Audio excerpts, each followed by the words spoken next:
YCAC.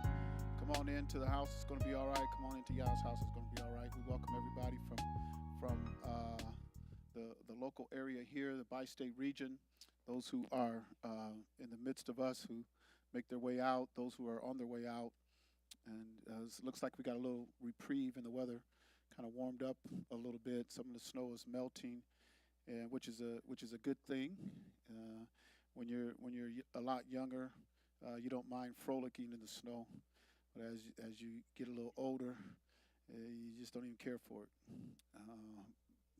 You start to really feel it in your body and everything. But we're thankful that He has allowed us to be back in His house one more time. This is a time, if you look on the Hebrew calendar, it is actually the 17th day of Tislu. That's what it is, 17th day of Tislu. And the 15th day of Tislu is the beginning of the Feast of Dedication. It is a feast that they kept. It's a feast that they kept even in the time of our Messiah. It starts off in the time of the Maccabeans. The Maccabean period is when it started. There's a lot of history that goes around this day. A lot of history, and we're actually the 27th day. The 27th day of Kislev. That's what today is. The Feast of Dedication starts on the 25th day of Kislev, which is the 9th month, 25th day of the 9th month. So we're actually on the Hebrew calendar, we're in the 9th month, and this is the 27th day. So 2 days ago is when they started the Feast of Dedication, which would have been Monday. And the night, we know the night precedes the day, so you had Sunday night, and then Monday during the day, you had the Feast of Dedication. Now, why is that? Like I said, there's a lot of history behind that, but let's not forget that our Messiah recognized the Feast of Dedication, and He kept the Feast of Dedication. How do we know that? How do we know He kept the Feast of Dedication? Yahuchanan chapter 10 and verse number 22. Yahuchanan chapter 10, verse number 22. And there's a lot of things that our Messiah spoke and did that's not contained in the books. Because if you get to the end of this book, Yahuchanan, if you get to the end of this book, he even says that there would not be enough books to contain all of the things that he said and did in his lifetime. So we have. Let me use this analogy. If you don't watch a whole football game, but then you go back and you watch the highlights, and usually the highlights they take a 3-hour game, because it takes about 3 hours to play a game. They take a 3-hour game and they collapse it down to some of the most important parts of the game to tell the story of whoever won, whoever lost, whether there was injuries or anything like that. But it collapses the whole story of the game within, what we call the highlight period. So everything that our Messiah said and did is not captured in Matthew, Mark, Luke, and John. But there's enough that they did write about that gives us a understanding of who He is, His life, His purpose, which was also spoken of in the sacred Hebrew scriptures. Well before He actually walked on the earth, they prophesied of his coming. Moses talked about it. Moses talked about Him. Isaiah gave an excellent illustration in Isaiah 53, and he starts off with that. Isaiah 53:1, he says, "Who have believed our report?" Very first thing, who have believed our report, and to whom is the arm of Yahuwah revealed. And so it just really comes down to, do you believe it? Now, when he asks that question, that lets you know there's going to be some who believe and some who don't believe. Do you believe it, or do you not believe it? There's a lot of people who don't believe it, and then you're going to have to face your Maker one day when He calls you back into this dimension so you can be judged. He's going to call you back in this dimension, and then you're going to have to tell him, why you did not believe. I think, I think it's going to bring a lot of fear into the heart of men and women. For us, it should be a joyous occasion to see him. But for many who don't believe in him, even who are bloodline or lineage, Yasharel or Israel, because even in his day, you had people that we don't believe you're the son. We don't believe. So he had to deal with that with his own people. He came unto his own, and his own received him not. So it's not just, well, I'm an Israelite, I got it made. No, you don't. Just because you're Israelite does not mean you have it made, because there's a lot of Israelites that lost out, that perished, and that's going to be judged. And he even says in Zechariah, he's making up his jewels. He says there's 2/3 will not be able to make it through. 2/3 will not be able to make it through. There will be a third in that period of time. If you happen to make it in that period of time, because there's periods of time, and even our lifetime, if you look at our lifetime, we're looking at 60, 70, 80, 90 years. Some of us live to 100, but that's in that period of time. So you do have those who will be alive in that period of time, but in that period of time, 2/3 won't make it in, which means only a third. So for somebody to think, I'm an Israelite, I got it made. No, that does not mean you have it made. No. In fact, he says, I deal with my house first. Judgment begins with the house first. I'm going to deal with my nation. I'm going to deal with my house first. Then I'm going to deal with all these other nations. And he is going to judge other nations. He warns about it in the prophets. And Yahusha talked about it in Matthew 25, the judgment of nations. It is going to happen. So we're in the second day of the Feast of Dedication. And it says in Yahuchanan 10:22, and it was at Jerusalem, the Feast of the Dedication, and it was winter. The Feast of Dedication, and it was winter. Now, there's some myths about dedication.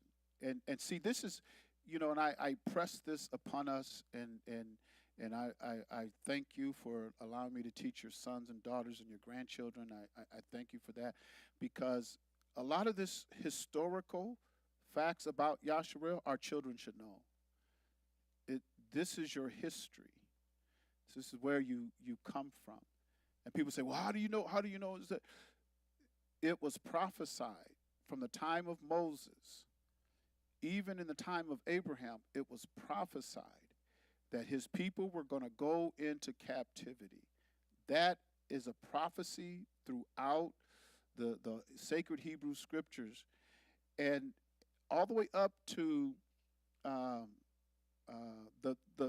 most notable in the history of man of a nation of people going into captivity is known as the transatlantic slave trade. That's the most notable one. There's been other voyages, other captivities, and people going into captivity, but coming off of the coast of Africa, which is the homeland, the continent, our home continent, coming off that coast and being dispersed and carried out into all nations against your will. You're not immigrants. We were not immigrants. It was against our will that we went to not just this nation, but all these other nations against their will. And then not only was it against your will, but you were held in captivity. And even to this day, what do you mean we're in captivity? Because we're not self-governed. Until we become self-governed, and we govern ourselves as a nation, until that happens, you're in captivity. And that's not going to happen until our Messiah comes. When our Messiah comes, he's going to set up his kingdom, and we will be self-ruled through our Messiah, Yahusha. So I say all that because a lot of times we discredit history, and we totally rely on religion. And it was impressed upon me, I'm really not interested in your religion. What I am interested in is how you're going to live in my kingdom. And a few weeks ago, it was so heavy on me coming from the Ruach, because a lot of times we try to be so religious. And he said, "Well, how you gonna live in my kingdom?" Because living in his kingdom. So we're gonna look at some of that on tonight, dealing with some historical things, and we picked this up in the Apocrypha. Now, who has Apocrypha with them? Anybody got the Apocrypha? We'll put it up here on the screen, but it's First Maccabees. I want to go to First Maccabees chapter 1. And I want to look at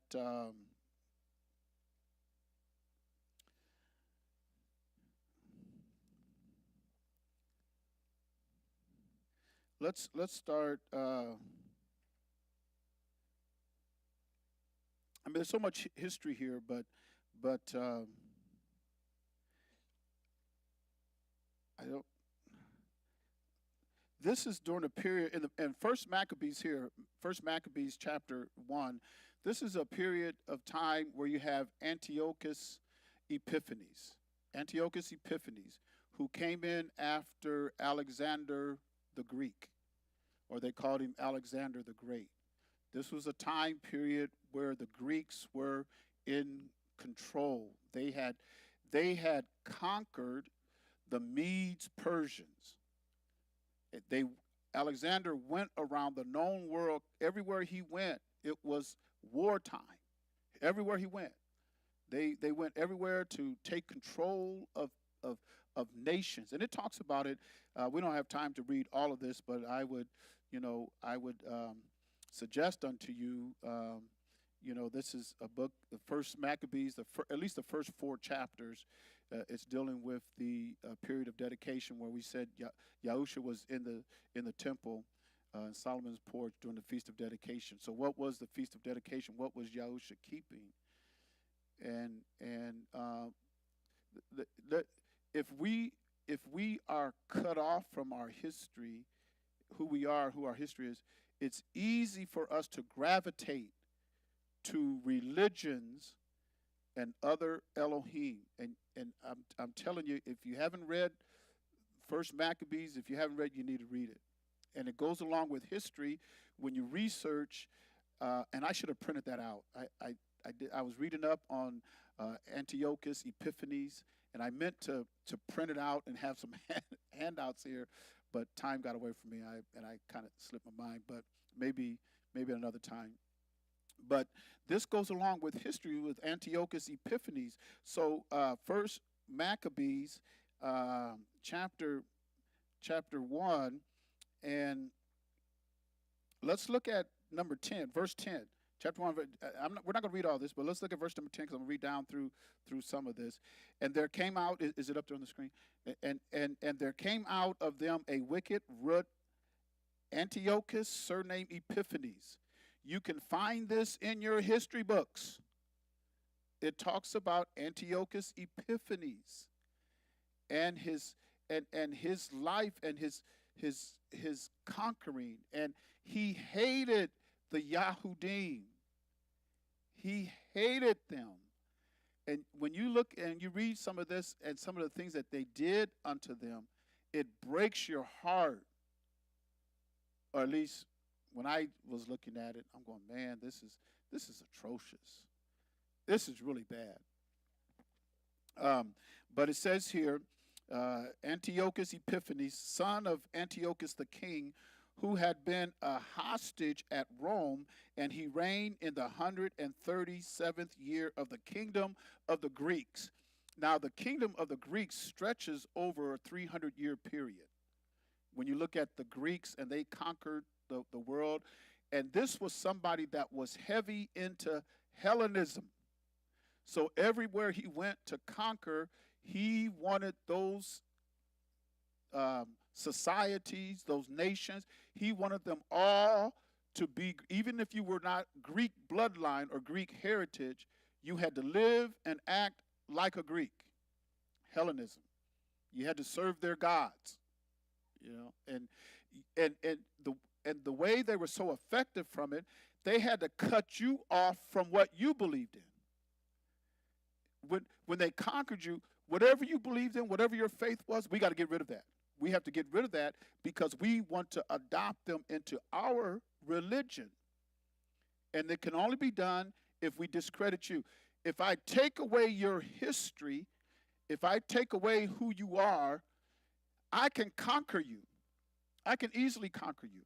We can talk to our young people. We got a couple young ones here tonight, and we can cut them off from their grandparents, great-grandparents, where they came. Do you know how easy it would be just to overcome them? Easy. It won't take much. Separate them from their history, separate them from their parents. Now, does that sound familiar? Because we certainly do it in this country just recently. We got a whole lot of people separate, take the kids from the parents. There's a reason why they do that. There's a reason why they cut off families and cut parents off and stuff, is so that they can conquer these people. But it's not a new thing. They've been doing this for a long time. All right?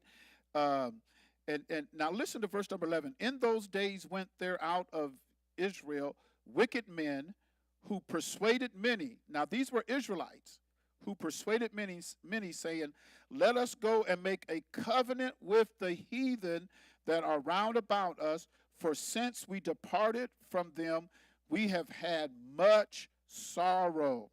Now, what's the significance of that? Well, if you go back in Torah, Yasharel was forbidden to make a league or a covenant with any other nation. Most High Yah told him, don't you enter into a covenant with these other nations. Why? Because they're going to turn you away from me and you're going to serve their gods. You're going to serve their Elohim. And so you had people in Yasharel who knew the truth. Then you had those who said, okay, let's go make a covenant with them. And they led many away. And now when you look at Yasharel and you look at, and he's waking up the dry bones now, but Yasharel has been led away. Whoever conquered them, that's who God they served.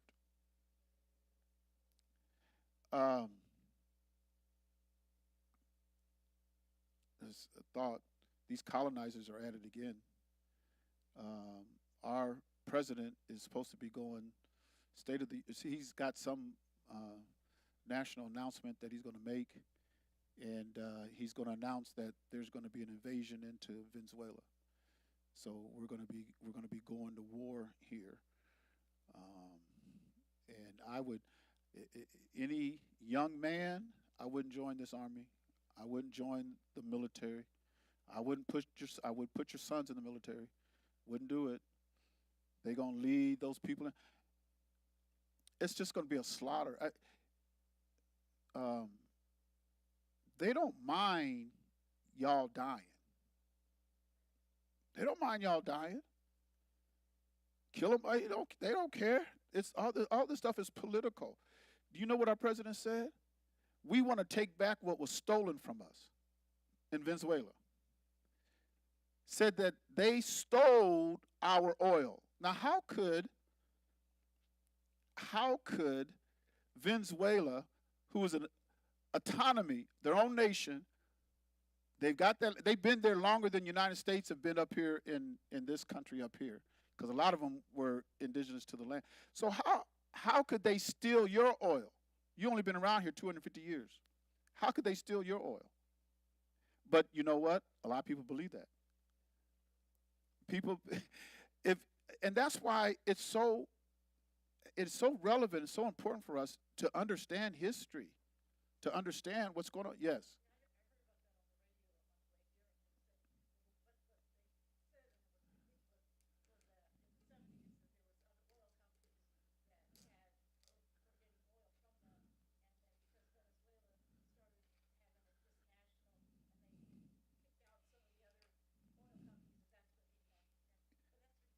Yeah. Yeah, and the way they run their government is different from the way we run ours, and so be it. They're autonomous. Let them run the government the way they want to run their government. And so we had companies down there because they were doing fair trade and everything, and then there was a leader that rose up and said, we're going to make the oil state-owned, which means the government owns it and not commercial companies. Because like in our country, it's like Mobil, ExxonMobil, you got some of these other ones They own the, it's not state owned. But when they went state owned, they didn't like that. But anyway, we're about to engage in another war, and they've got this stuff planned out. You guys have to understand. The reason why they're going there is because Venezuela has the largest oil reserve in the world, in the known world. Their reserves is larger than Saudi Arabia. Now, it's not sweet crude. It takes a little bit more to break it down than what our refineries could do. We would have to go through a longer process or a different refinery to break their oil down because it's not that sweet crude like you get over in Saudi Arabia. So who has the world's largest refinery? Just trivia. Anybody know? Who has the world's largest refinery? Anybody? Anybody know? No. Nigeria. Look it up. Nigeria has the world's largest refinery. And did y'all hear our president saying that over in Nigeria they're killing Christians and they're next? We're going over there and it'll be swift. We'll just go in and we're going to take. Nigeria, Venezuela, Nigeria, world's largest oil reserve, world's largest refinery. They're planning ahead. This is not really that's not my class tonight, but they're planning ahead because United States and Israel, they're on this together. They want to bring down these nations. Israel over there is talking about greater Israel. And you know what they're talking about? What's in the Bible, because they said all of this land was promised to us. So they plan on going in there, taking all this land. The biggest obstacle in their way, anybody know what the biggest, Not Egypt, but the biggest obstacle that's in their way that they have to bring down in order to do that. No, not the Palestinians. They almost got them. It's another nation over there that's a block to them. Not Iraq, because they already got Iraq. Our largest embassy is in Iraq. We're taking their oil. We're stealing oil from Syria. We're already in Iraq, but who else is over there? Iran. They have to take down Iran. Israel knows it. In order for us to be greater Israel, we got to take down Iran. And they tried to do it before, and the United States got involved, and they called it the 12-Day War. This is just recent history, 12-Day War. But they want to take Iran down. Now, as soon as they go into engage in a war with Iran, Iran has already said, along with the Houthis and all the other ones, they're going to close up not just the Suez Canal, because most of it doesn't go through north, it goes south. So that all that sea that's between Iran and Africa they're going to close all of that up. That's where we get most of our oil from Saudi Arabia. Not only us, but other nations. That's where they get their oil. The Strait of Hormuz, I think it's Humez, Hormuz, Strait of Hormuz. They said, we're going to shut that down. If they shut that down, that's going to cripple the United States of America, especially in wartime. It's going to cripple us. So they're already thinking, well, if Iran shuts that down, we've already got Venezuela. We've already got the oil. We've already got the refinery to refine it. They're thinking way ahead. And you know what we're doing? We're just sitting around with our heads in the sand. We're not even, thank the Most High Yah. He has compassion for us, and he's got a way for us to get out of here. Because I tell you, for most of us, these people are so far advanced and so far ahead of us, we don't even think about it. Folks are thinking about where their next meal is coming from. They've got this stuff planned out for generations, and we're worried about what are we going to get for Christmas. I mean, anyway, these people, I'm telling you, you need to get your head on right and really get a hold of this and understand what's going on and what's going to happen, because a lot of us are, well, let's read what they did here. A lot of us are really being taken advantage of. So I want to go down I want to go down. We're still in First Maccabees. Um, let's look at verse 14. Whereupon they built a place of exercise at Jerusalem according to the customs of the heathen, and made themselves uncircumcised, and forsook the holy covenant, and joined themselves to the heathen, and were sold to do mischief. Now, how did they make themselves uncircumcised? There in verse number 15. How can you be circumcised and then make yourself uncircumcised? Well, we'll explain it later, because it's not that a man who is circumcised, he can't make himself uncircumcised. So what is he saying there? How did they become uncircumcised? Anybody? Anybody know? Take a guess. No, it's the flesh. It's the flesh. How did they become uncircumcised? You have to look at this from a macro sense and not a micro sense. Because if you're looking at it microly, what are you thinking? So you have to look at it as.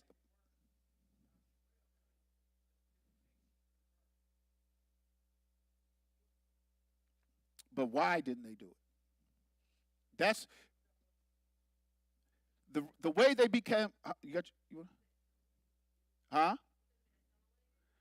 They did. Remember, they were trying to Hellenize them, right? Everywhere they went, they tried to Hellenize them. That's what they were known, especially Epiphanes. Antiochus Epiphanes. He was really heavy into Hellenization. So yeah. So what they did was, the way they became uncircumcised, they stopped circumcision on the 8th day. So as a nation, they became uncircumcised, and that's how they became uncircumcised. Because it says it as you read down here. They even explain it. And they forsook the holy covenant, joined themselves to the heathen, and were sold to the mischief. Now, when the kingdom was established before Antiochus, he thought to reign over Egypt, that he might have the dominion of 2 realms.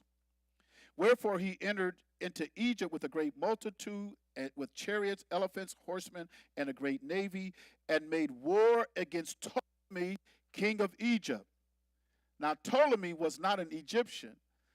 This is Ptolemy the fourth, who changed his name from, because Ptolemy wasn't a name. It was more like president. You got President Nixon, President Ford, President Carter, President Reagan, President, but see when I say president is not a name, it's more, so Ptolemy was like that. It's more like a title. So Ptolemy is like that. But he changed his name to Soter. Now, does that sound familiar to anybody? Soter? Because we brought it up many times. Savior. He changed his name to Savior. Ptolemy Soter was the savior of the Greeks. He went in there, he conquered Egypt. Anyway, just part of history that you can look up. But Ptolemy was afraid of him and fled, and many were wounded to death. Thus they got the strong cities in the land of Egypt, and he took the spoils thereof. So Antiochus Epiphanes took out Ptolemy. And they were both cut off of that rock, or the Greek Empire. Because remember, the Greek Empire reigned for about 300 years. Now, we're getting ready to celebrate 250 years. Next year in 2026, July 2026, people going to go crazy. From 1776, 2026, 250 years. Now, the Greek reign was longer than that, and so then our reign, when our Messiah comes, and he's going to reign for how many? 1,000 years on this present earth, 1,000 years. And what sets his reign apart from all these other dynasties, because you even have the Pharaoh dynasties, because Pharaoh wasn't a name, it's more of a title, but you have the Pharaoh dynasties, the dynasties of Egypt, and they reigned. You guys know how long they reigned, the pharaohs and stuff? Yeah, the long time. But what sets Yahusha's reign of 1,000 years separate from their reign? Peace. 1,000 years of peace on this earth. In my short lifespan, I've seen a lot of wars. in my short lifespan. We've been in one war after almost every president. You're involved in another war. Every time somebody comes up, nothing close to that's going to take place when our Messiah comes. But he's going to reign for 1,000 years. It's going to be 1,000 years of peace. Okay, I want to go down. To, because he does a lot of harm to Yasharel, and that's what this whole period is about. Let's see. After they did all of this, okay, let's look at verse number 24.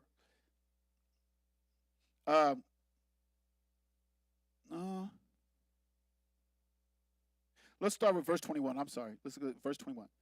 And entered proudly into the sanctuary, and took away the golden altar, and the candlesticks of light, and all the vessels thereof. Now these were things of great, where Yasharel had great pride. This was their temple. You know,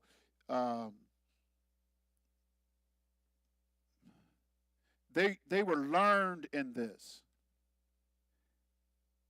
Sometimes, I mean, I look at our youth and I want to know how, because their youth was, even at these young men age here, don't mess with my father's house. You don't do that. You don't, this was stuff that was really important to them because they knew the history behind it.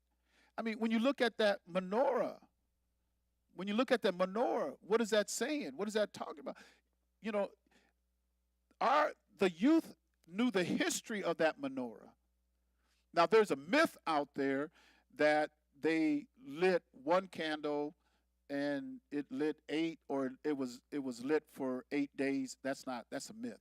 That's a myth that came about 300 some years after dedication. It's just a myth. That menorah did not stay lit 8 days. The reason why they celebrated for 8 days. That's not why.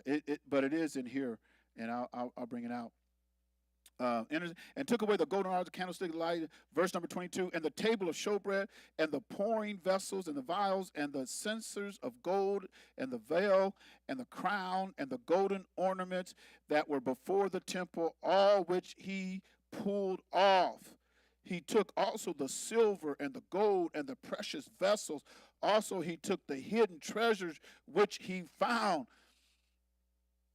The menorah was taken out. There was a lot of the gold, and I mean, if you could see the temple that they had, it was beautiful. It was beautiful, aligned with gold and everything. Y'all know how precious gold is? We get a little gold ring and stuff. We feel like we walking on clouds because we got a gold ring. I mean, it was just laid out with golden vessels, gold. I mean, just beautiful, and it was worth fighting for and worth dying for. And when he had taken all away, he went into his own land, having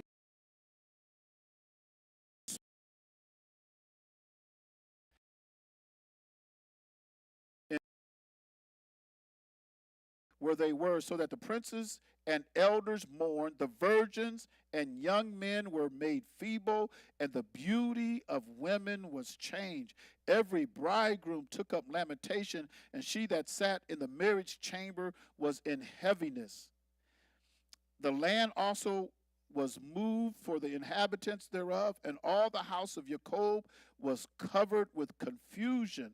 And after 2 years, now listen to this, after 2 years, just keep that in the back of your mind, 2 years. After 2 years, because we have to know everything that transpires within a year, right? Following the Hebrew calendar. What do you have on the Hebrew calendar? Every year you do what? You always keep the feast. That was just a part of it. That was their culture. I know it's strange to a lot of us, and we're trying to get back and everything, but that was their culture. That was their culture. But listen to what these men do. And after 2 years fully expired, the king sent his chief collector of tribute unto the cities of Judah, who came unto Jerusalem with a great multitude, and spake peaceable words unto them. But all was what? Deceit. They spoke peaceably, But just because somebody cries peace, especially when they're your known adversary, you're my known enemy. I tell you, for when they had given him credence, he fell suddenly upon the city and smote it very sore and destroyed much people of Israel. And when he had taken the spoils of the city, he set it on fire and pulled down the houses and walls thereof on every side.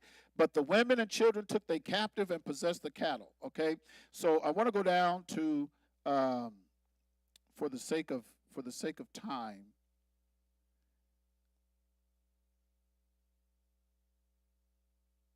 Okay.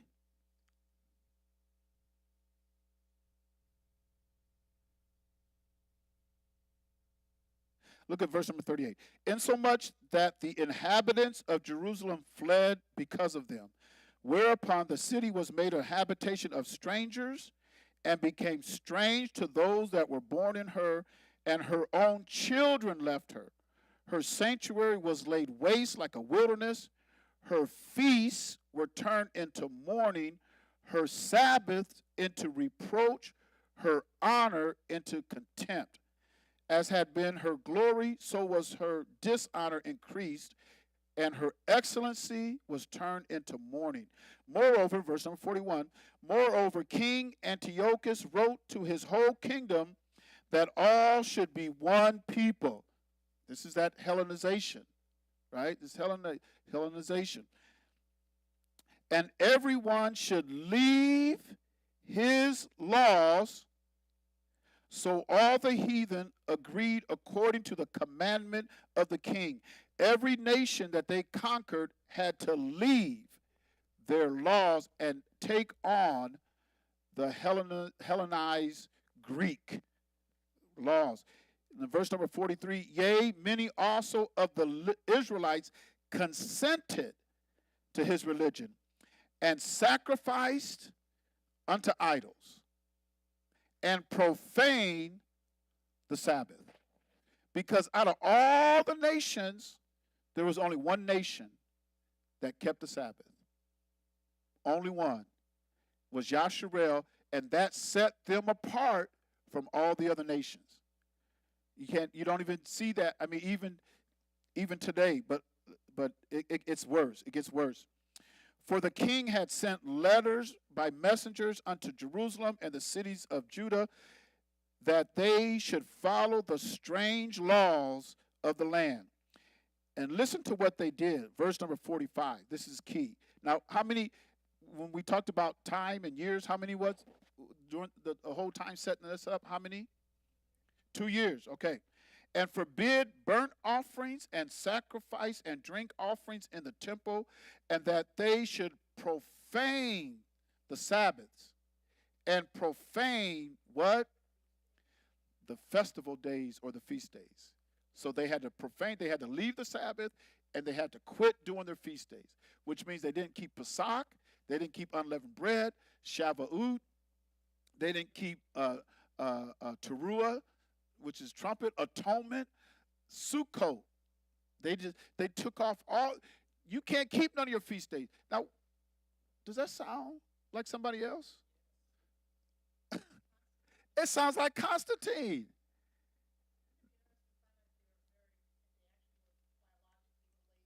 I don't know, because Epiphanes was a Greek, Constantine was a Roman. Because after the Greeks came the Roman Empire.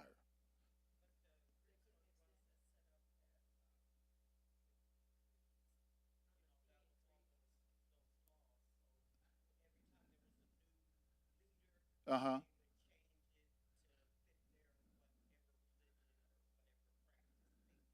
Yeah.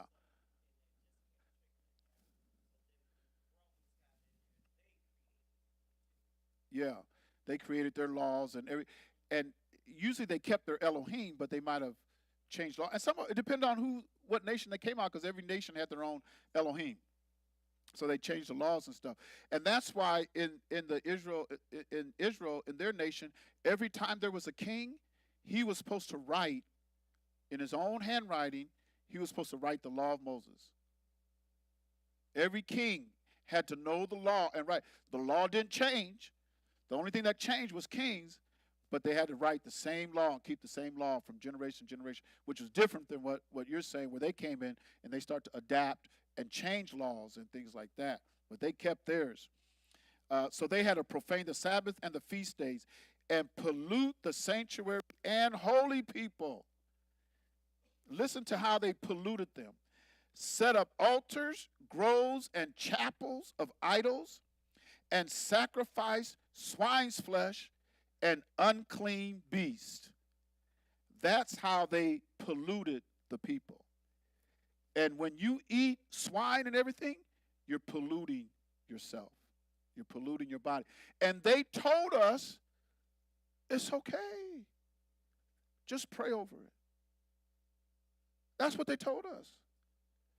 You don't have to, oh no, you can eat that, just pray over it.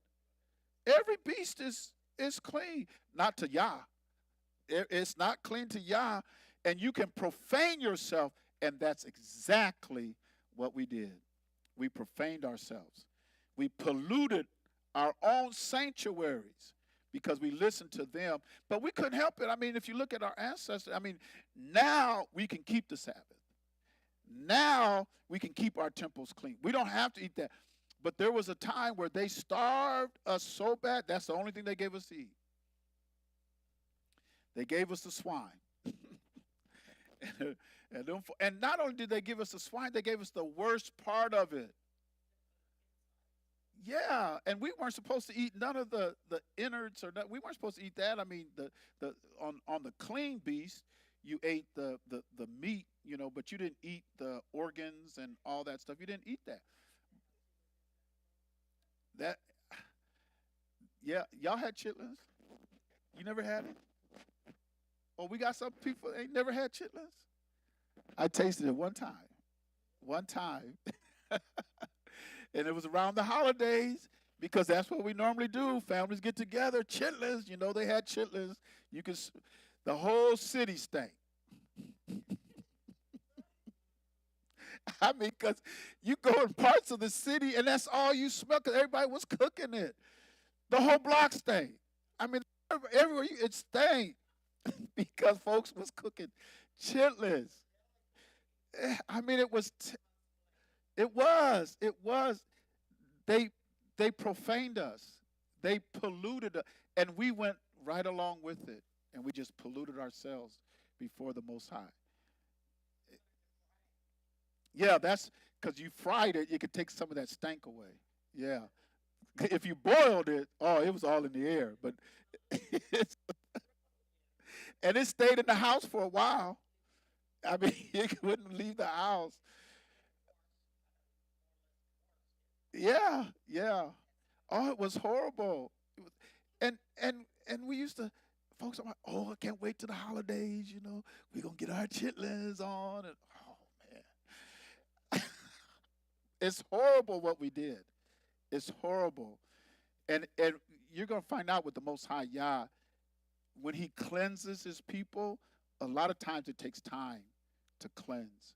And that's why he even said, some people couldn't even go into the congregation to the third or fourth generation. Some people was forbidden forever because with the Most High Yah, and some of it to the 10th generation, because it takes time for him to cleanse his. Because see, with Abba Yah, you can't look at Abba Yah like you look at your 60, 70 years or however long he gives you.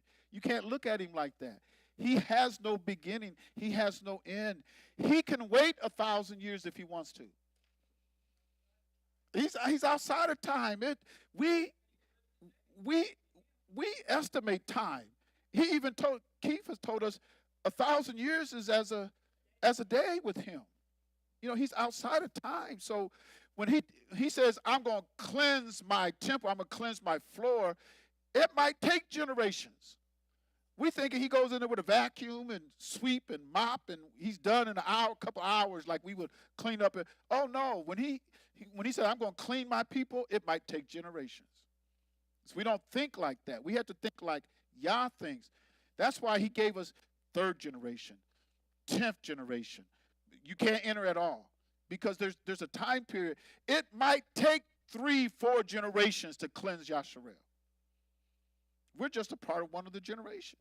He might have been doing some of this for a while, kind of building up, because I'm going to clean my sanctuary. Okay, and verse number 48, and this is how, remember we read it earlier, how they became uncircumcised? Here's the answer. That they should also leave their children. That's how they became uncircumcised. When it says that Yasharel became uncircumcised, well, how can I be circumcised at birth? Then how do I become uncircumcised? No, because as a nation, if you look at it, they stopped circumcising.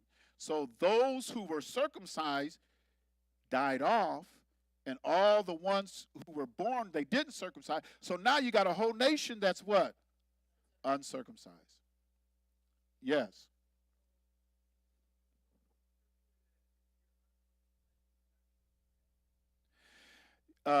Yes. That's in our book.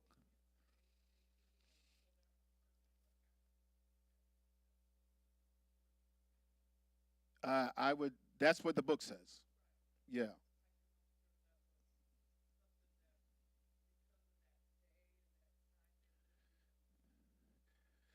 Yeah. Now he does say if you're not circumcised, you can't keep Passover. You just have to get circumcised. If they want to, if they are it depends, because you had those who were strangers that lived amongst them, and then you had those who were um, your hired servant. So, like, if you were a hired servant, and we have to go back and look at it, we don't have time. Maybe one day we will, but you have to go because when Pesach comes up. But for like a hired servant in the house, and he's going to sit at your table, he has to be circumcised. Now, if you got strangers within the land, because there were strangers and sojourners that sojourned with them. If they were strangers and not lineage Israel, and they were not circumcised, they weren't supposed to keep it. You can't. Yeah, and that's not, because even in Deuteronomy, I think it's the 16th chapter of Deuteronomy, or the 10th chapter of Deuteronomy. I have to look at it again. But he even talks about circumcision of the heart. That's what Moses was dealing with before they went into the land. It wasn't just circumcision of the flesh, it was circumcision of the heart also. They had to have their heart circumcised, because when you start keeping Torah, that will circumcise your heart, because there's things in Torah that don't feel good to me. Oh man, I don't want to. It don't feel good to me, but it's Torah, so I have to do it. You have to start circumcising your heart, which means you start putting away things that you would normally do, that you become accustomed to. But when you start keeping Torah, and Torah says one thing, well, I gotta put away that which I desire to keep, and that's like that foreskin. I mean, and plus another analogy of the foreskin is because you can get bacteria, you can get contaminated, you can get all kinds of stuff, and when you have bacteria in there, and you go in to sow the seed, what happens with that seed that is sown? And it becomes what? It's contaminated. It's got bacteria. It's already in, because in conception there was contamination in conception. So that which is conceived is so that's another reason why he wanted Yasharel. No, y'all. There were several reasons why the men had to be circumcised. There were several reasons why, and especially now, for how many of y'all been over to Africa? I mean, we just came back. We were there this summer. I'll just say this real brief and real. Their sanitation is not like ours. It's just not like ours. And now, even in some of the more developed cities, it's better, but it's not like us. I mean, we've gotten so I could really see a lot of things in Torah when I went over to Africa that you don't see here. But that's why he wanted his men to be clean when you went in to lay the seed, because there was a lot of it's easy to be, and you know what? All the other nations were not. So, and you couldn't tell. The way you could tell who was Israel and who wasn't was the way they kept Torah, the way they kept the feast days, and when they went into the temple. because because there was a part where only the males could go in, just the males, and you had to prove you were circumcised.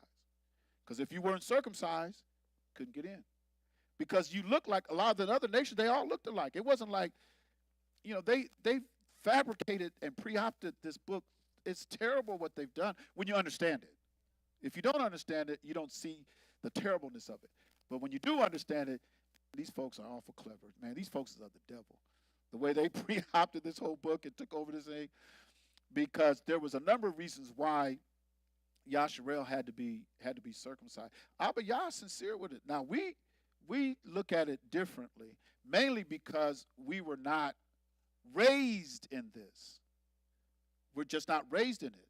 Because it's just like when Ptolemy came in, and when Antiochus came in, and Epiphanes, and when they came in, you're going to learn our culture. We're going to colonize you. You got to be Hellenized. Because when you read this, it'll even okay. Let's get down here, because some of this stuff is just horrible. Horrible what they did. That they should also leave their children uncircumcised and make their souls abominable with all manner of uncleanness and profanation. Profanation. The whole nation was corrupt.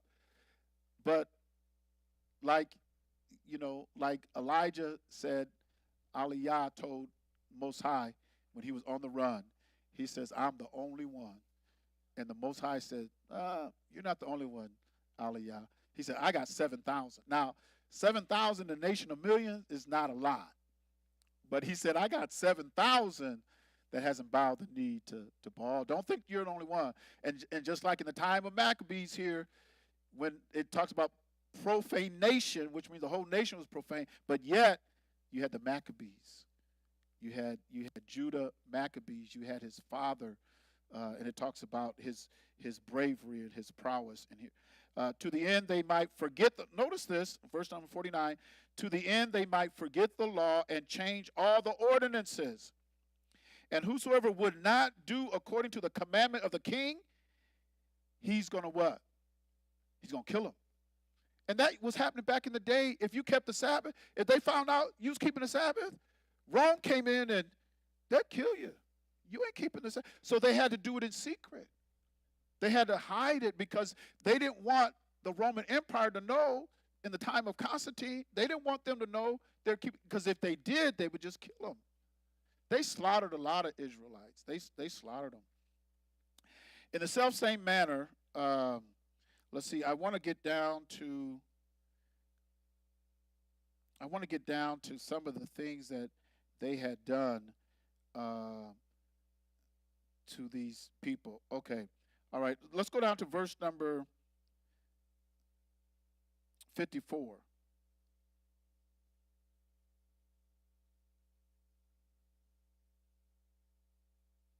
Oh, verse number 52. I'm sorry, verse number 52. Then many of the people were gathered unto them, to wit, everyone that forsook the law, and so they committed evils in the land. The ones who forsook the law were the ones who really converted over. They just converted over. They didn't feel, they value, like Yahusha says, he who goes to seek to save his life is going to lose it. And who loses his life for my sake shall find it. All right?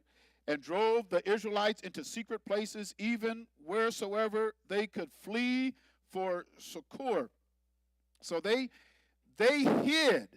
The ones who did not want to forsake the law, they hid. Because they said, I'm not going to give up the law, and I know that if I do, I'm going to die. And if you catch me, I'm going to die. So they ran. But listen what now the 15th day of the month Kislev in the 145th year. So you had some years that went by. It took time for them to get to this place. They set up the abomination of desolation upon the altar and builded idol altars throughout the cities of Judah on every side. These were the Greeks. Now this was the 15th day of the month of Kislev, right? So we're going to get to the 25th day.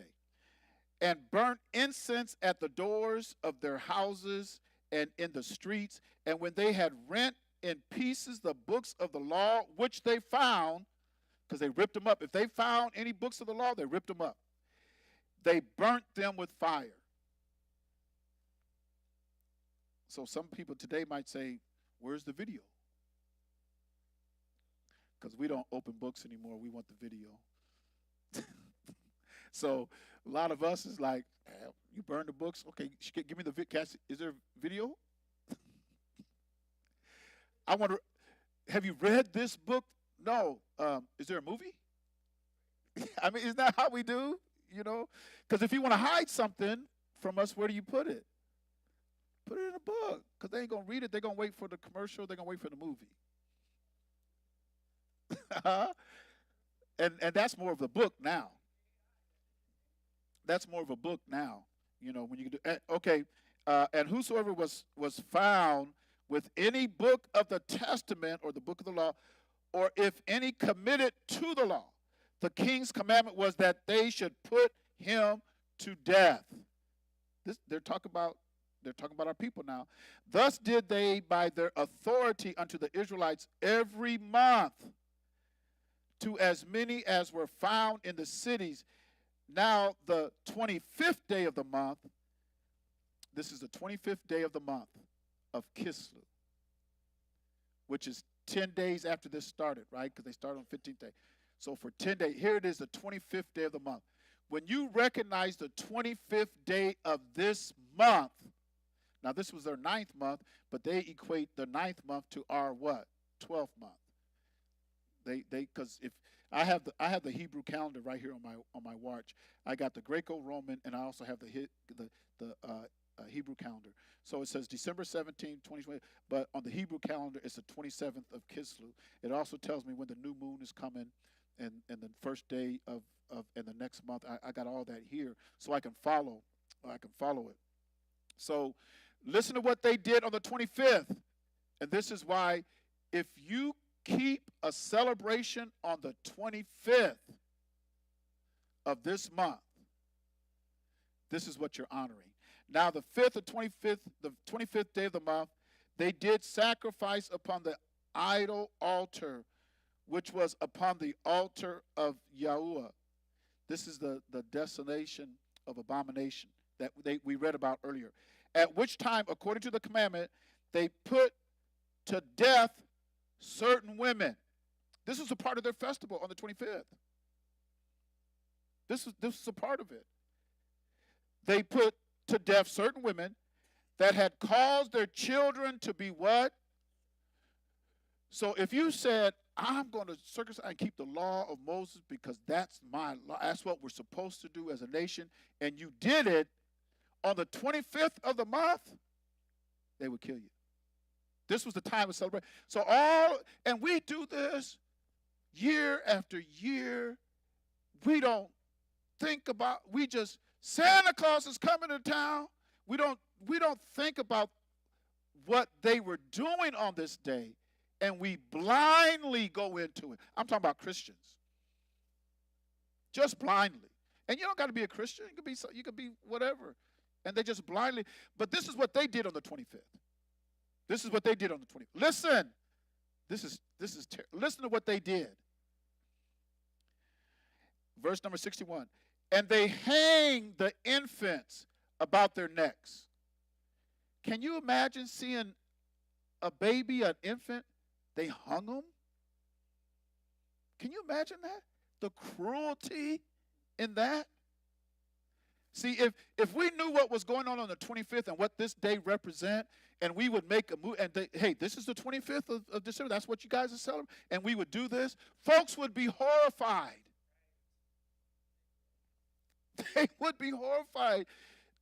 No, you're destroying, you know what they say? You're destroying the spirit of this holiday. Because we ignorantly do it because nobody teaches us, and they stripped us of our history, so nobody goes back to research it. Because a lot of people say, I ain't Israel, I don't care. You're conquered. You're conquered, yes.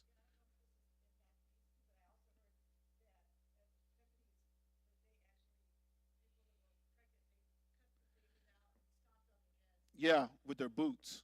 Yeah, the soldiers would do that. If there was, huh? Yeah. So it wasn't nothing new. I mean, a lot of this stuff is repeated, you know, because there's nothing new under the sun. And there's just, when you look at the Torah and you look at the prophecy, and you look at the patterns in the book, a lot of this stuff is repeated. It comes around, back around. They hanged the infants about their necks and rifled their houses and slew them that had circumcised them. So not only were the children hung by their necks, but the women, and if you were involved with the circumcision, they would kill you. Howbeit, many in Israel were fully resolved and confirmed in themselves not to eat any unclean thing. They had the resolve in themselves. We ain't going to do it. We ain't going to do it. You going to kill us? Okay, we're going to die because we ain't going to do it, you know. Wherefore the rather to die, that they might not be defiled with meats. And you got these Christian folks telling you can eat anything. That's you're defiled. They're going to have to pay. Now, I know what a lot of them are going to say, because that's what I would say. I didn't know. Hey, I didn't know. Why didn't you know? I was never taught. I can't know something I wasn't taught. What age are you? I'm 50 plus.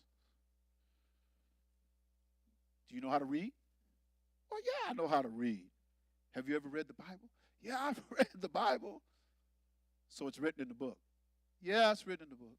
But I didn't and you'll catch yourself. Because you're about to say, what was I about to say? I didn't believe it. But it's written in the book. I didn't believe it.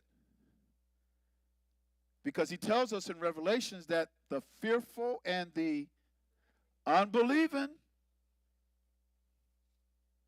yes.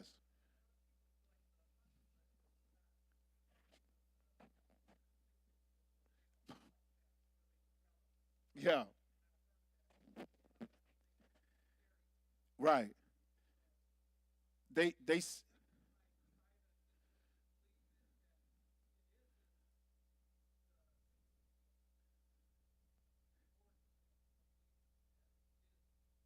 yeah. Because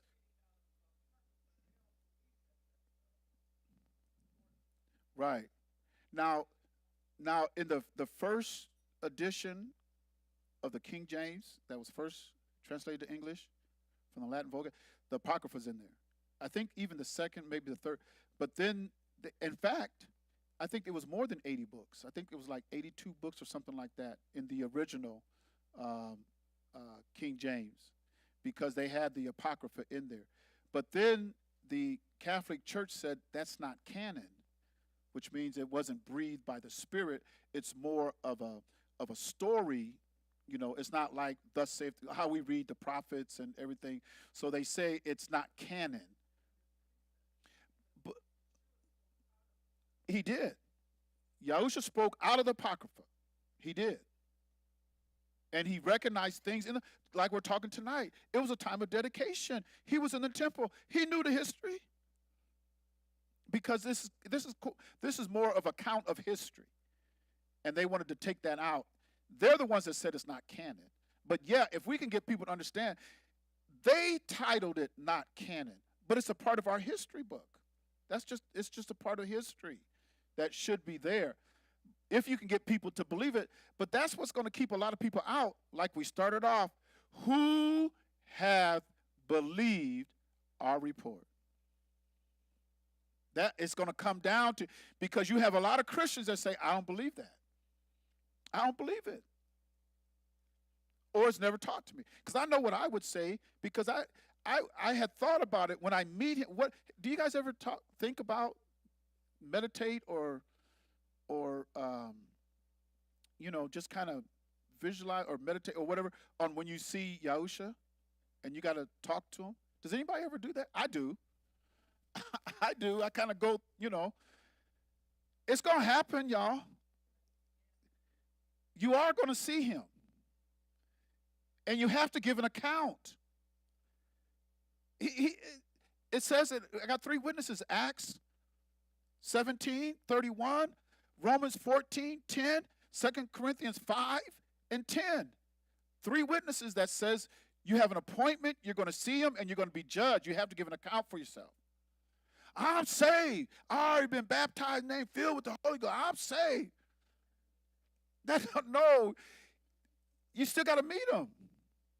You're going to have to meet him, and you have to give an account for yourself.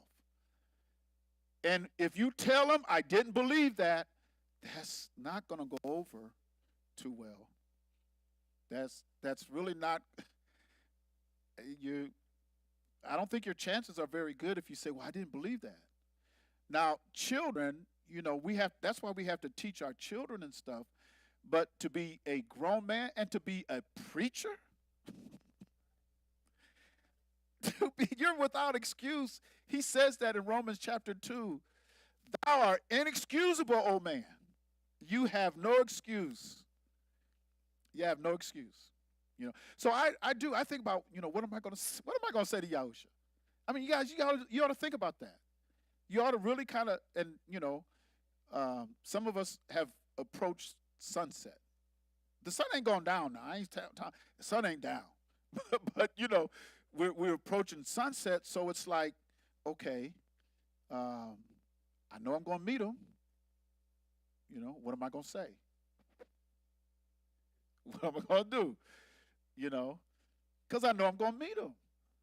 And I think if we look at our lives like, hey, there's a day coming where we have to give an account. I don't care if you're a preacher, pastor, choir director, deacon, presiding, superintendent. I don't care who. You're going to have to drive. You think you're going to walk up to him with a title and expect that to carry you? The only thing that's going to carry you is your life work, what you did. You have to give an account for what you did and what you didn't do. Why didn't you do it? I didn't believe it. That ain't going to go over too well. That's just not. And that's why, and some people saying, well, because you got people who don't teach. I've talked to people in this city, this community that I've talked to personally that are, some of them got a little ear, like they kind of want to hear, something that's being said, but it's like, well, our pastor doesn't teach that, and I really think that if a lot of pastors started teaching, you would turn a lot of people around, because at the end of the day, everybody wants to be saved. I'm telling you, at the end of the day, nobody wants to go to hell. At the end of the day, nobody wants to go to hell. So why not just tell them the truth? And the reason why a lot of times is because there's so much pride, they can't. There's pride and tradition. We've been doing this for so long, he would have told us something by now. You don't know Yah. Because for Yah, it might take 10 generations to clean up his people. You just happen to be one of those generations. Because you can't look at him like he's going to,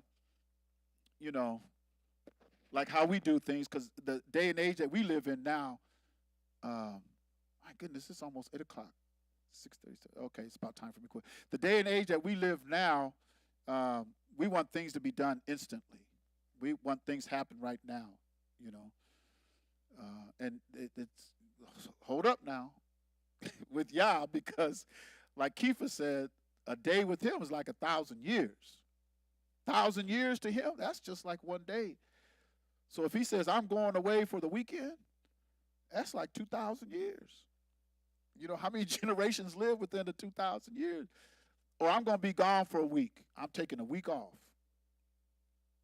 Well, there's a lot of generations in that period of time.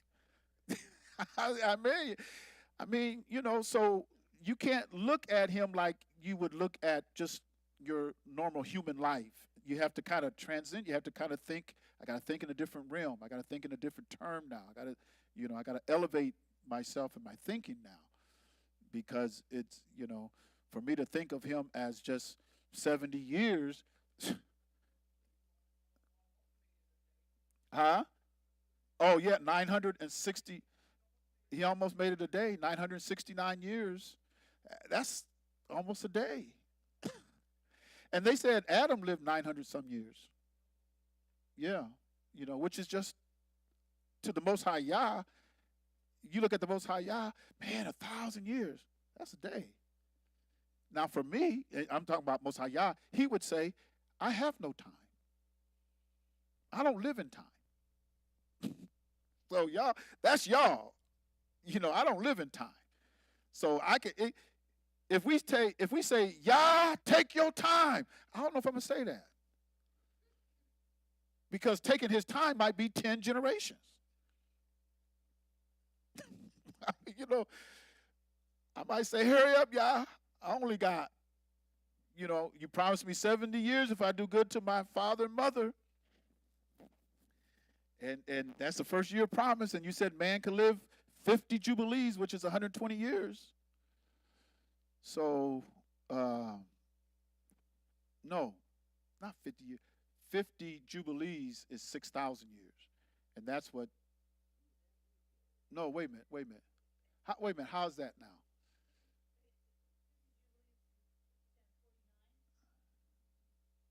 How does that go? 120 jubilees is 6,000 years, which is the day of man. He says man will be 120 years in Genesis, the 6th chapter. He said he cut his lifespan down to 120 years or 50 jubilees because the day of man is like 6,000 years. Where we're at now, the day of man is 6,000 years. So if you take 120, 120 and you divide that, or take, how did I do?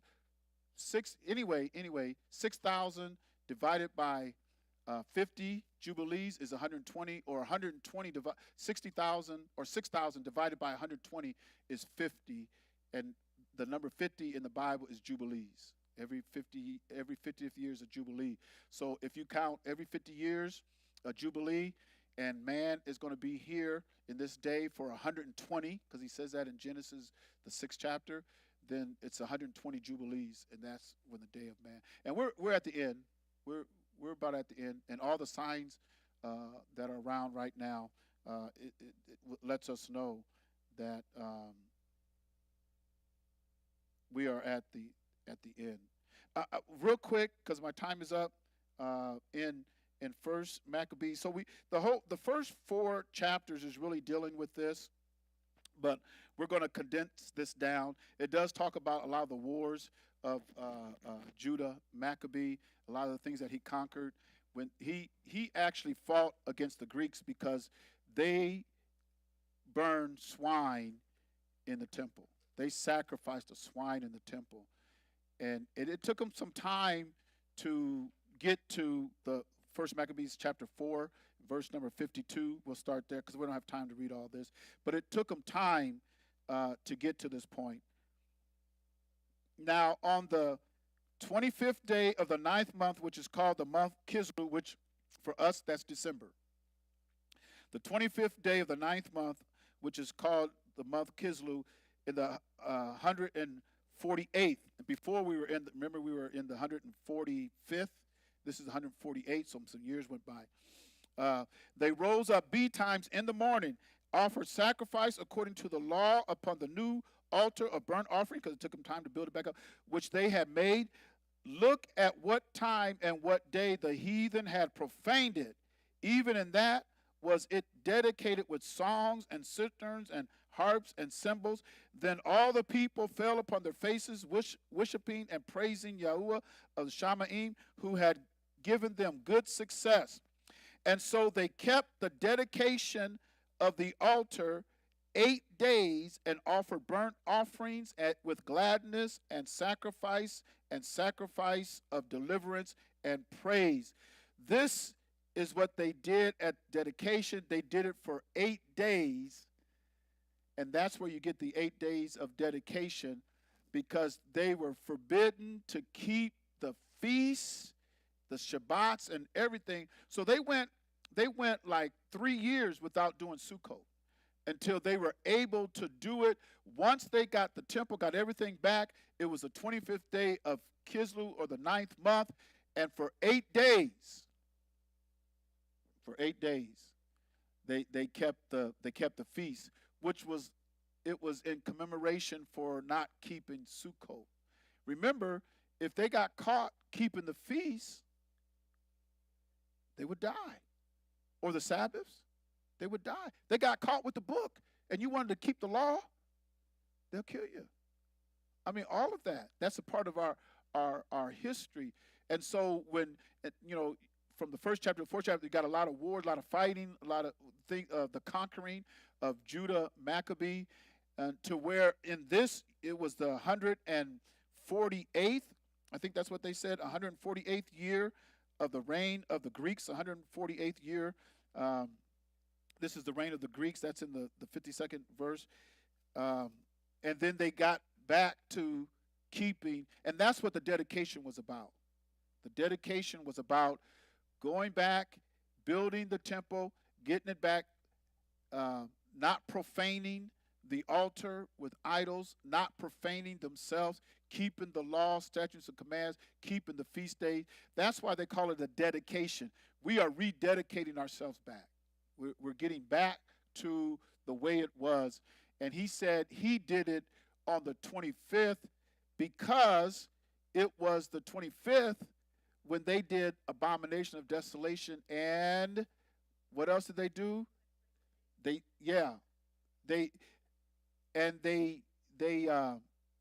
killed the mothers, they killed the babies, they did all this horrific stuff, and they would kick it off on the 25th day of Kislev. So what Judah Maccabee said, you did all that horror and wretchedness and profanity on the 25th day of Kislev.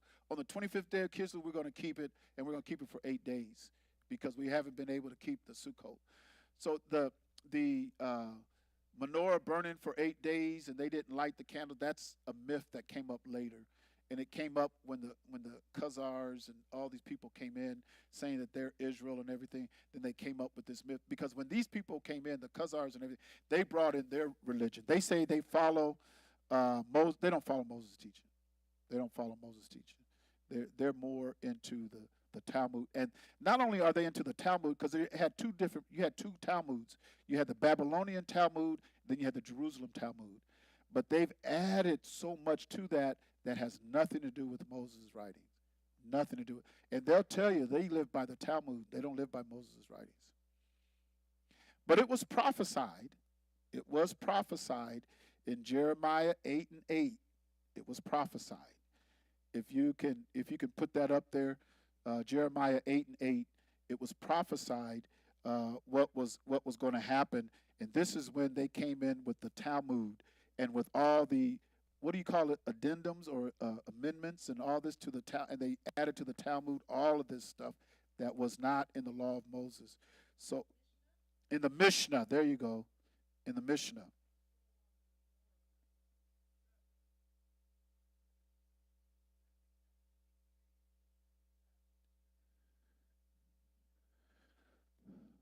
The menorah, they had taken the menorah out. The Greeks had, when they went in and we read where they took all the gold and all the silver, they took all everything that was, on the altar. Because I tell you, it was beautiful. I mean, it was beautiful. And they just destroyed it. They took it away. So the menorah was talked about in the book of Numbers when they made the menorah for the candles to burn in the temple, and it was for 7. It was 7. The original menorah was 7. And so now you see some menorahs that have 9. They got 4 on each side and 1 in the middle. And I don't know the whole history behind that, but that's not in Exodus, and I think in Numbers. I know it's in Exodus, but I think it's in Numbers too. It talks about the menorah and the 7. And then we see the relevance to that in Revelation. Right. And he walked in the midst of the Salem church, and he represented it with the menorah, because it talks about the 7 candlesticks, which when it says in Revelation it talks about the 7 candlesticks, it's talking about the menorah. So where they get this other one, I don't know the history behind it. I don't. It's not in Torah. It might be in some other history or tradition or something, but it's not in Torah. And if they did come up with it, because some people say it represents the 8 days, and they took one candle to light all the others. and so it has to represent 8, and then you have that one. I don't know. I don't have enough information on that. I'm sorry. Yeah, were the 9. I don't know. I wondered about that too because you see them sometimes. It's like because the Bible doesn't say anything about 9. It only talks about 7 when He created it for the first temple when Moses and Aaron was there. It was just 7, just 7. And in Revelation, when you see Yahusha, and it's just 7. Um, but in verse number 8 of Jeremiah 8:8, because you have some people that have rejected Yahuwah and they've brought in their own wisdom, their own scribes, their own pen, and he says, all that's in vain. It's in vain. So these men, they you know what they call them? We say in the Bible says wise men. They call them sages and what else do they call them? Magi, the sage and magi. These are wise men and stuff. But anybody that forsakes the law, what Moses wrote is not wise. You're not wise. You might call yourself wise, but you're not wise. And then they added so much. They added so much. If anybody follows the Mishnah or the Talmud, and I call it Talmud, but if anybody follows that, it's in vain. It's all in vain. It's all in vain. And there's some stuff in there that'll make your skin crawl. And they'll tell you that your Messiah, who we call Yahusha, they said he's in hell burning in human excrement. That's in their Talmud. That's in their Talmud. But it says in Revelations 2:9 and 3:9, they say they are Jews, but they're not. They're the synagogue of Satan. And actually, if you read it, he says it's abomination to even say you're the Yahudim when you're not. To the Most High. You don't call yourself Yahudim if you're not. And not only do they call them, I mean, they've just taken over the whole identity of it. And you can prove them that they're so wrong in everything. Even today with Benjamin not a Jew, you can prove that they are not the people over and over and over and over again, and nobody wants to do it. It's like there's no. And when I say nobody wants to do it, I'm talking about on a political world, on that level, other nations and stuff. They don't even want to entertain it. You can tell them they can't prove that they're the people, not at all. In fact, it's against the law to do a DNA over there in Israel. They won't even let you. If you live over there, you call yourself a Jew, you can't do a DNA. Yes. Yo, okay.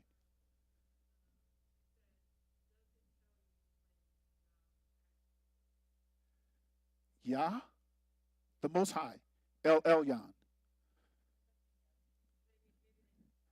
Yahusha. It doesn't really say when he was born, but it was 6 months after John the Baptist, because it says John the Baptist was Elizabeth was 6 months into her pregnancy when Mary went there to tell her she was with child. you know. So there's a 6-month difference between the time John the Baptist was born and the time the Messiah was born. So now if you keep that in mind, then you have to go to Luke, I think it is in Luke, and it talks about when Zacharias was in the temple. So you have to go back to Chronicles, I think it is, when King David gave every family a time. You had to be in the Levite family, but he gave every Levite family a time where they had to be in the temple to do it, and he stretched it out over a year's time. So the time that Zechariah and when his son was born, because remember, he was in the temple and he didn't get his voice back until after his son was born. So that was his week that he had to work in the temple for his family. And his son was born during the time, anybody know that was? It was time of the barley harvest. What feast is in the time of barley harvest?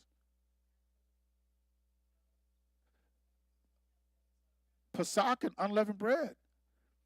Pesach and unleavened bread is the barley harvest. That's the first harvest, Pesach and unleavened bread. And so 6 months after Pesach, unleavened bread is what? Sukkot. 6 months later, because remember he says Pesach was the 14th day of the first month. Remember he said this is the beginning of months to you. And on the 14th day of this month is Pesach. So that's the first month. Well, the 7th month you have Teruah, atonement, and then on the 15th day of the 7th month is Sukkot. And that signifies he came to tabernacle with us.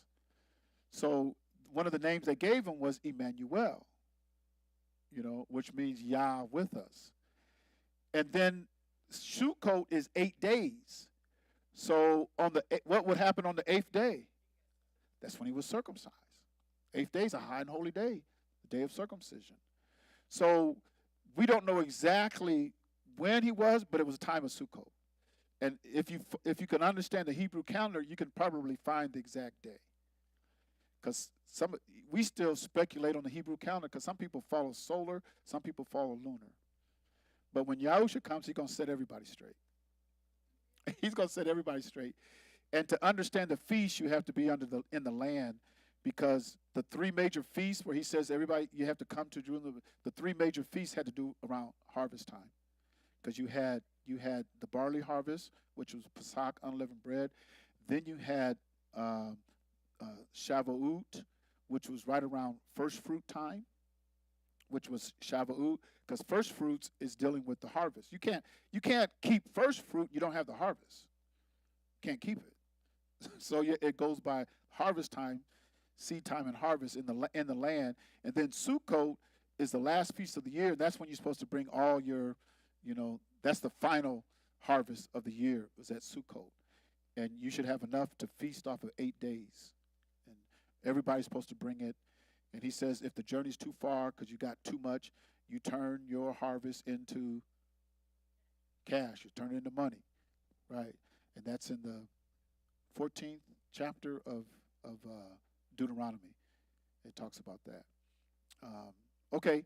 Any other questions or comments? I don't know if I answered that, but it does take some work to find out when Yahushua was born, but I believe he was born around Sukkot time.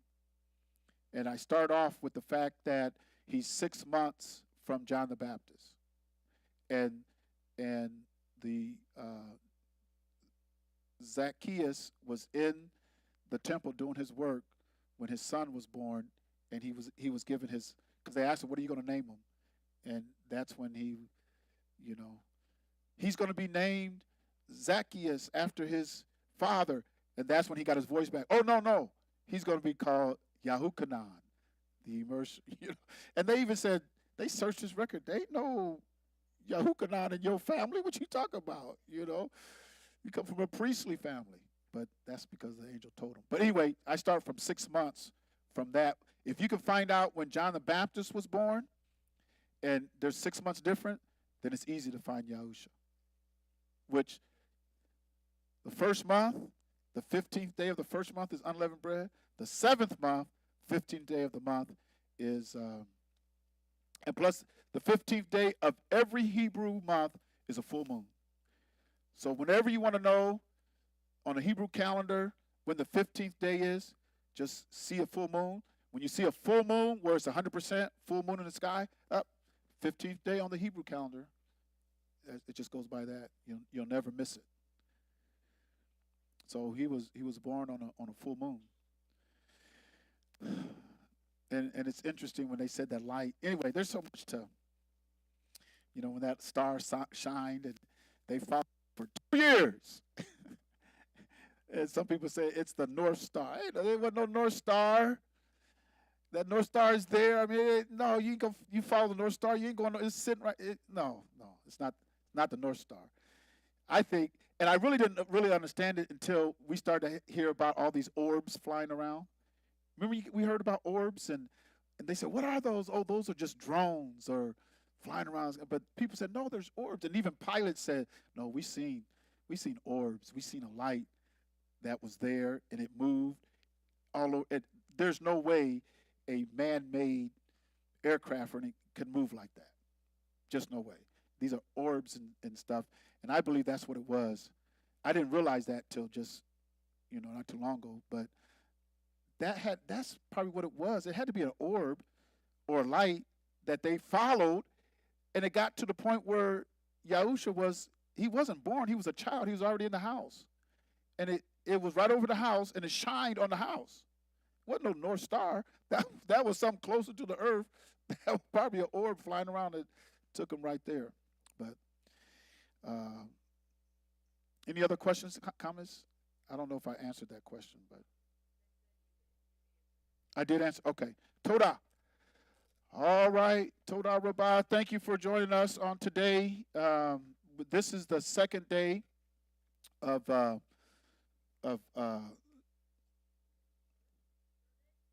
we're going into the third day. Well, the night precedes the day. So we're going into the third day of dedication. On our calendar, it's December 17th. On the Hebrew calendar, Kislev, this is the 27th day. It's the 27th day because they started to celebrate it on the 25th day of Kislev, which is not the 25th day of December, but it's the 25th day of Kislev that they started it to celebrate dedication. But we celebrate the 25th of December, and the 25th of December has nothing to do with our Messiah. Nothing at all. Oh, because they were celebrating December 25th before our Messiah was born. And he wasn't born in the dead of winter, because it says the shepherds were out in the field. Huh? Yeah. Yeah, and it's just it's pagan. So what what they call that, there's a word for that, where you take somebody else's religion and you incorporate it into your own. Syncretism. That's what it's called. Yeah, look up that word, syncretism. That's when you incorporate, some other religion into yours, and that's what they did, because our Messiah was not born 25th December. He just wasn't. And when people celebrate it, you're doing it ignorantly or you're doing it knowingly.